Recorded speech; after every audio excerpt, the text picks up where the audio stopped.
Okay, hello, welcome back to another video. Today playing the move e4 as per usual against my opponent. They play e5, knight to f3. Awesome. We see a Philidor defense. Okay, so the way I play into Philidor, d4, nothing revolutionary here. And then generally speaking, you transpose into some similar lines with, a d6 scotch. This is exactly a scotch, and then d6 would have been played. I believe the best move here is actually bishop to c4. Because I played a game recently, it might have even been on the channel for those of you that keep up with what I'm doing, where I analysed it, and the best move is bishop to c4, so we're going to go for that. Actually learning some some theory against this annoying d6 scotch. And now, I mean, you'd assume it's got to be knight c3, defend the pawn, develop the piece. My opponent takes, we will take with the queen. If they play c5, I do not believe in that move. They go for bishop e7. Okay, this telegraphs one thing, and that is that they are going to castle kingside. We are, of course, going to relentlessly attack their castle king. But before doing so, it might be wise to just quickly play bishop e3 and castle queenside myself. I think, actually, I don't want to see knight g4, so we should probably have played f3 before that. Maybe f3 now is fine, though. We're almost certainly going to see b5. My opponent's going to start lashing out towards me over here. Question is, do I want to commit to castling when b5, b4 can come so quickly? I think I'm going to. b5, I might actually put the bishop on... Ooh, we see the knight rerouted. Okay, probably because we're going to see bishop to f6. I kind of think that's a bit of a waste of time, if I'm completely honest, for my opponent. Because my plan is to go g4. And I'm not going to be so hesitant when it comes to pushing all these pawns. We're going to drop back with the queen, of course, not hanging said queen. The knight attacks my pawn and my bishop. I mean, there's a very simple fix there, which is just defend the pawn with my bishop. And now there's no... I mean, my bishop was going to have to move from c4 anyway when the move b5 was played. So I'm not really convinced by my opponent's rejigging of their pieces here. They go b5, and you see, if they hadn't have done this knight move, I'd have had to move my bishop anyway, and so I'm happy with this. Now, an idea that I'm expecting, but that is not guaranteed, is knight to c4, and obviously that's going to fork the queen and the dark square bishop. I don't want to lose this dark square bishop, especially with my pawns set up on light squares. You want your pawns and your bishop, if you only have one color bishop, to complement each other. So g5 immediately springs to mind as, like, why would I not play this? It just forces bishop e7. I mean, it's just free tempo. I'm getting towards my opponent's king. Bishop e7, I could then play knight d5. Yeah, I like it. We're going to go for g5. I think there is no reason not to. Bishop steps back. I'm tempted to play knight d5. Maybe get rid of that bishop. I don't know. You know what, let's go for it. Knight d5, we'll hop into the center. I think, again, my knight was probably going to have to move anyway due to the potential b4 push. And so we're kind of vacating the path of this pawn without actually giving the tempo. I don't know, it's an interesting idea. So we can take the bishop now, although it is currently doing absolutely nothing. It literally cannot move anywhere without being taken. So I don't know how convincing that idea actually is.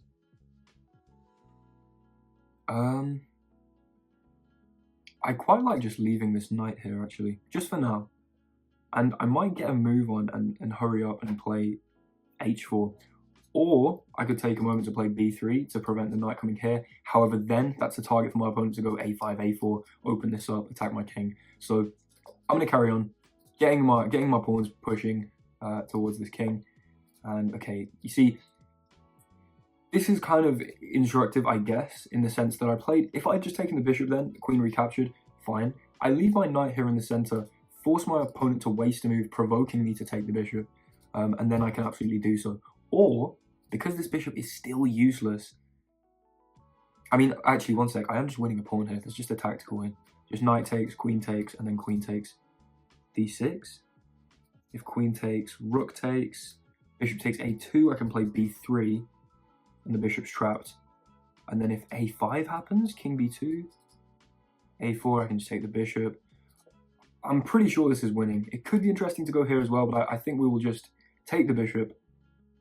We have left the knight there, that juicy bait in the center of the board for my opponent to take, and now we can pick up this pawn. And not only that, but we've got a bishop pair. We've traded off a knight for a bishop. I'll be very surprised if my opponent falls for this. They do not. And okay, here's another instructive moment. If you've got rooks opposing each other, very rarely do you want to be the one that takes, because dominance over this d file, this is the only open file on the board. There is this semi-open file, the e file, because I only have one pawn on it. However, every other file, we're seeing, both color pawns on said file. The d file is an open file. Let me just put that in bright yellow for you guys there. Control of that with a rook means the rook is going to have a lot more potential to be basically a useful piece. And so instead of taking this rook and giving my opponent control of the file, I'm going to bring my rook across, rook h to d1, and support my rook here. I'm now actually threatening checkmate in 2 with just takes, rook takes, and then rook takes here, checkmate. But obviously I'm also threatening to win a rook. So for instance, if my opponent went for like g6 trying to stop the mate threat, I'm still winning a rook by doing that. So as you see, we have scared them away from this beautiful open d file here. And now we have complete dominance over that, which is very encouraging. I really want to play f4. I mean, I'm a pawn up. Oh, you know what? We're doing it. f4. The bishop here, when the bishop is positioned like this against the knight, it dominates all the squares the knight can go to. I'm just going to take. Yes, we give away the bishop pair, but I think my position is so dominant with all these pawns coming in with complete control of the d file. This is a very instructive game. I'm now just going to play b3. I think. b3, where's your bishop actually going? I mean, maybe he goes bishop e2. That could be interesting. He does. Okay. I'm just going to lift the rook up. And again, quite instructively, keeping all the important things in my position on dark squares, such that this bishop is basically useless to attack them. Now, obviously my e pawn is attacked here. I can just push it. And I think I might. I'm just going to go for it, because why not? I mean, again, my opponent cannot get onto the open file. And so their rooks are like just largely useless for now. They have to, be pushing these pawns. Sorry, not that pawn. They have to be pushing like the A and C pawns, trying to, oh, that's a mistake. That is a tactical mistake. And the reason is that we can take that pawn for free with the bishop. And if my opponent takes here, they decide to take the bishop, thinking that I've blundered a piece. Then I can go check, forcing the rook to take, and then check here is actually going to be checkmate, just exploiting how weak that back rank is. So yeah, that is a blunder, not so obvious from my opponent, but a blunder nonetheless. Now, they play g6. Obviously, my bishop is now hanging because after check, rook takes, and check, there is going to be king g7, and I will have just lost the bishop for no reason. However, I can just save my bishop. So I really like the idea of bishop b6, bishop d8, bishop f6. That seems fun. So we're going to go for it purely on the basis that it seems fun. Using just a weak dark squares, and again, the complete domination of this open file to reroute here. This isn't a threat because my rook currently holds. That was kind of the point as well, stabilizing this second rank of lifting the rook up instead of going across when the bishop came to e2. But we're actually just going to go for this because it's really funny, in my opinion. Putting the bishop on f6 is unbelievable. This king will basically never move. Clever. Very clever. Damn, my opponent has got me with a similar tactic. Okay, I think I got a bit overexcited with this. If I take here, then we see rook takes bishop here. I'm convinced I'm still winning there, though.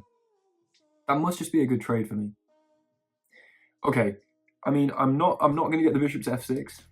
But what I am going to do is force the trade of the bishops, which is actually good for me because an opposite colored bishop endgame, they are very prone to being drawish because obviously the bishops can't interact with each other. They just operate within different domains of the board. So my opponent, of course, takes the bishop here. Now I'm only one pawn up, but my rooks are so active. Like, this rook has not moved yet, which is absolutely criminal for my opponent. So I believe rook to c6 is a really nice move. Just getting super active, putting insane pressure on probably the weakest pawn currently in my opponent's position. And again, if my opponent chooses to take, maybe I take with the rook, but maybe I take with the pawn. And actually, I've then just got a passed pawn that I can bring my king in and escort. But I think it's going to be really hard for my opponent's king to make progress, just because these pawn breaks aren't really possible. I guess h6 is. My opponent does take. Taking with pawn's kind of risky. But I do like it. Takes with pawn. Goes here. I can just take this. The rook's immobilized currently. So I take with pawn. If you go king here, I push. Because then if the rook comes under, I've got this move. But then the king comes here. This is really interesting, actually. You know what? I'm really tempted. I'm going to take with the pawn. I'm not even sure it's the better move. But this rook is completely immobilized. There is no check to get it active. I think pushing it here would be a mistake because it gives the king access to e7. We're instead going to start the long journey of walking my king up to escort this pawn. My opponent's going to try and come in here. But honestly, I mean, I can go rook here. That looks really, really appetizing. We might see this move. We're going to bring the king in. We're just going to keep bringing the king in. I'm sure we'll see this king d7 here. Or not, apparently. Okay, I was expecting king d7, in which case I was going to go rook c7, king takes pawn, and then take on here, and just infiltrate like this. I might just keep bringing my king in. I mean, why not? My opponent is giving me time. They're having to, like, adjust under the pressure of this. Okay, now, I may have a forced win. I have 1 minute 38. The forced win, I think, is check. Okay, bear with me here. We're going to do a lot of calculation. Check, rook takes, pawn takes, king takes, king e5, and if king d7, king f6, king e8, king g7, you can't hold this pawn and I win. Okay, check takes, pawn takes, king c7, king here, king c6. Ah, you have to get to this pawn. This is definitely winning. This is awesome. So we can sacrifice the pawn here. Sacrifice the pawn, forcing the exchange of rook for king. You have to take this pawn here, otherwise I'm going to promote. Now I can walk in and go and exploit these weak pawns. And even though we have a completely symmetrical pawn structure, the difference is that my king is much more active and my pawns are further advanced, which is a really clean way of winning this game. We might even see resignation here, because to come over this way, my opponent has to go 1, 2, 3, 4, takes this, take this, and then 1, 2, 3, 4, 5. So, I mean, that's going to, okay, I mean, they're going for it. We're going to be able to mop up these pawns in no time, I believe. Actually, do I want to play f5 first? Was this even a good idea? We'll take this. Oh, maybe I should have gone for a3. We've got 1, 2, 3, 4, 5, 6, 7. They've got 1, 2, 3. Yeah, we're fine. We're fine. I probably should have calculated that a little more rigorously. But we will take here. And then let's run this pawn, the H pawn. Crucially, I don't know if it will end up mattering, but we now control this square here. We can bring the queen all the way back down. Hold this square. There is no possible way for the king to dislodge the queen and my opponent. My opponent will probably resign. Apparently not though, which is an intriguing option. There's a really nice move here, queen to c3. You can't push the pawn. It's actually, you have to play the move king to a4 here, and I can go here. Prevent you push this pawn. Always hold this. Your king can't get into here. We can push our pawn now, and then just promote on the next move with check. So obviously we're not hanging our queen, nearly though. And then we'll just take the queen. We've got 12 seconds, but that is absolutely plenty. We'll take here. My opponent is probably playing for a stalemate now, but I tend not to stalemate positions where I'm up 2 queens. We'll go check. Mate. Wow, didn't even realize that was mate. But we get the win. Awesome stuff. Quick interlude from Will in the edit here. The footage for the analysis completely distorted, and I don't know what happened to it at all. I want to get this video out kind of quickly, so I'm not going to go over it again. It was kind of pointless because it was a 96% accurate game. So generally speaking, what I said was making sense. This is already quite a long video anyway, so I didn't want to do a big analysis regardless. But yeah, 96% accuracy, as I'm sure you can see from the screenshot here. And yeah, okay, I hope you enjoyed. Thank you very much for watching. I hope you learned something. If you did, let me know in the comments. If you're enjoying these playthrough kind of games, you know, these videos, then let me know. And thank you all for watching. See you in the next one. Goodbye.